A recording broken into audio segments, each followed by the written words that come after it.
Salut tout le monde, c'est Stéphane d'Inman-on-Learn. Pour ceux qui ne me connaissent pas, je suis formateur et développeur passionné depuis l'ère Windows XP. Aujourd'hui, on va continuer notre carte de visite version 2 et commencer notre personnalisation de notre bouton menu. Alors la première chose que l'on va faire, c'est d'aller sur Fab Circular Menu et de commencer un peu à bidouiller les paramètres qui sont là pour obtenir, si on clique dessus, déjà un diamètre plus petit. On va changer aussi la couleur, tout ça. Donc c'est parti, on va se mettre ici.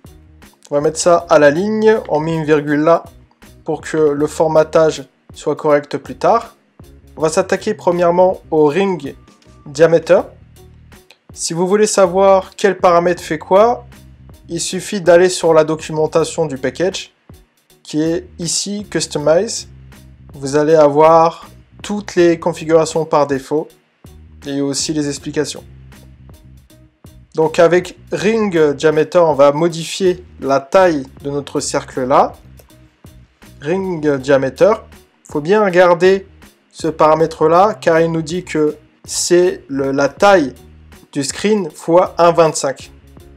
Donc il faut au moins mettre par exemple 210, une valeur assez haute pour que l'on voit les différences. Si on se met dessus, c'est un double. Pour être exigeant, on peut mettre 0.0.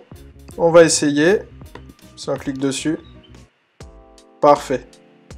C'est pas mal comme ça. On peut changer aussi la taille. Réduire un peu cette tailles-là. On va dire que c'est ring width. Donc c'est ring diameter multiplié par 0,3. On va aller accéder à ce paramètre-là. On va essayer 20 pour voir.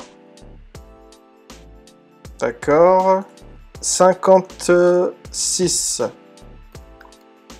Ensuite, on va modifier la couleur ici, du background, en allant dans Ring Color. On va mettre un blanc avec un peu de transparence. On va mettre White 70. On va modifier aussi la couleur du bouton quand il est...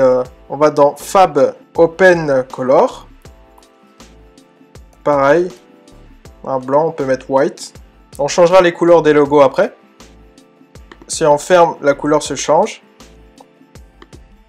Ensuite, on peut modifier aussi la marge qu'il y a ici. On peut déplacer le bouton. Pour cela, il suffit d'aller dans Fab Margin. On utilise le widget Edge Inset. On peut mettre All par exemple. Si on met 15, ça va déplacer le bouton. Un peu plus quand même, pour voir la différence. Voilà, là on la voit bien. Donc ça, on va le laisser par défaut. Ok, il y a d'autres paramètres hein, si on veut, pour la couleur quand c'est ouvert, quand c'est fermé, etc. Je vous laisse voir de votre côté. On va s'attaquer aux icônes, parce que l'on va mettre à l'intérieur ici, et même à l'icône qu'il y a là. Alors c'est parti, on va pas utiliser les icônes qu'il y a par défaut dans notre projet Flutter. On va pousser un peu la personnalisation. Pour cela, on va se remettre sur notre page ici, pub.dev, et on va aller chercher un package qui s'appelle Fonts Awesome. Ce package-là nous donne accès à une librairie qui s'appelle Font Awesome, qui est disponible sur le web. D'ailleurs, on va aller sur le site juste après. Pour l'utiliser, c'est simple. On appelle la classe Font Awesome Icons et on choisit dans la grande librairie, dans la grande bibliothèque, ce que l'on veut en icône. On va l'installer. Ici, on copie ça. Paf, on va dans pubspec.yaml. Bien sûr, on va devoir redémarrer notre application. Allez, on la redémarre, on revient tout de suite. Maintenant, on va aller sur le site Font Awesome. Font Awesome Icons. Voilà. Pour regarder ce que nous propose ce package au niveau des icônes, au niveau de la librairie. On clique sur le premier, Gallery Icons. Il y a plus de 7842 icons. Bien sûr, il y a des icons qui sont payantes. Et il y en a certaines qui ne sont pas disponibles dans le package que l'on a installé. Ici, on va cliquer sur Free. Il y a des icônes gratuites. Et on va taper là, Social. On va voir ce que nous propose en icône sociale. Font Awesome. Déjà, on a plein d'icônes de célèbres sites qu'il y a là. on va pouvoir les utiliser. Si on se met sur contact, il y a quoi? J'aimais bien une icône là que l'on a vue, ça s'appelle Handshake. Voilà, celle-là c'est pas mal. Ça va changer un peu des icônes que l'on voit à chaque fois. On va utiliser celle-là pour l'icône de base. Et après on va utiliser les icônes des réseaux sociaux. Alors, on se remet sur notre projet. On va là-dedans. Lib, ça on peut fermer aussi. Hop. Et on se remet ici, Visit Card Screen. On va aller importer notre package, bien sûr. On va le mettre au-dessus ou en dessous comme vous voulez. Font Awesome. Voilà. On va accéder aux paramètres Fab. Fab, ça concerne le bouton qu'il y a là. Close Icon, quand le menu est fermé, donc dans cette position-là. On va accéder à Font Awesome Icons. .shake. Voilà. Exactement comme là. On va lui donner aussi le widget icon parce que c'est ce qu'il demande là. Icon. Tac.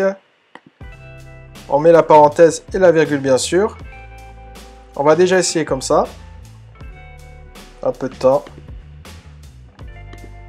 D'accord, donc c'est le contraire. Donc c'est plutôt open qu'on va mettre. Open icon. Ok, on va changer la couleur derrière.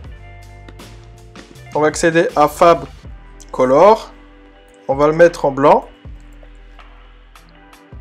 Et notre icône ici, on va lui donner la couleur bleue. Après, on peut augmenter la taille de notre icône, bien sûr. On va essayer à 40. Ok, c'est bien comme ça.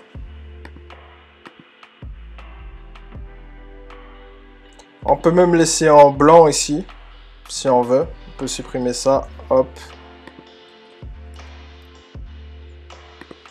Un petit challenge, j'aimerais que vous mettez sur pause la vidéo et que vous fassiez cette partie-là, la partie Children. Ok, c'est parti. Alors, on a dit qu'on allait rajouter les réseaux sociaux, donc on peut rajouter Facebook, par exemple. On va rajouter LinkedIn plutôt. LinkedIn. Il faut bien regarder ce qu'il y a ici, comme ça on récupère la référence. Donc on va mettre en deuxième position. Toujours pareil, Font Awesome, Icons, .LinkedIn. D'accord, il n'y a pas trop. Sinon, il y avait une icône que l'on a dans la classe ici. Ça s'appelle Web, tout simplement. On va mettre la même couleur qu'il y a au niveau du Handshake aussi. Ça, pareil, de votre côté, vous pouvez le mettre dans une constante et l'appeler plusieurs fois au lieu de le répéter, ça, cette partie-là.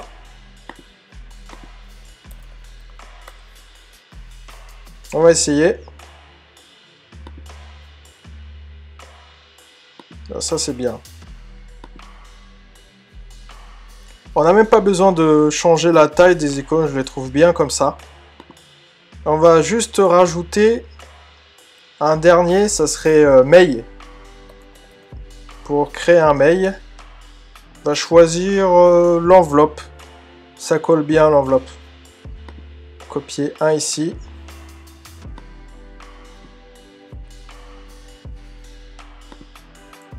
Et là on change, on va choisir l'enveloppe. Bien sûr l'enveloppe est disponible aussi dans les icônes classiques.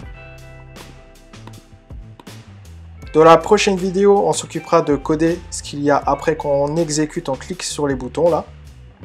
C'est tout pour aujourd'hui. Abonnez-vous si vous avez aimé la vidéo et n'oubliez pas de cliquer sur la cloche de notification pour avoir toutes les dernières vidéos.